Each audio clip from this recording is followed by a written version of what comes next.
Այսօր մեր պացիենտ ազգային ժողովում նորից սկսել է գորգռալ,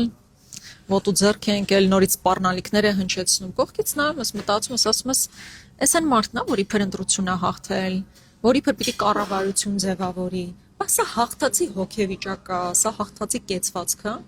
բայց քան ընտրախախտումներով իբր հաղթանակ ես ձևակերպել, դրանով էլ չես հանգստացել, մի ամբողջ քաղաքական ուժի ձայներ ես հյուրացրել։ Դրանից հետո էլ չես հանգստանում։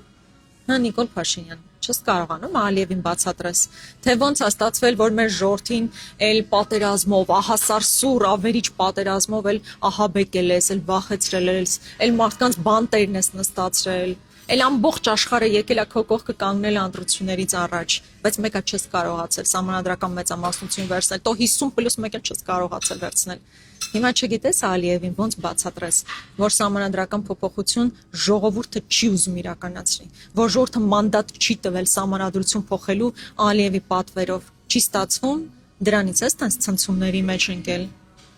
Սիրելի քաղաքացիներ,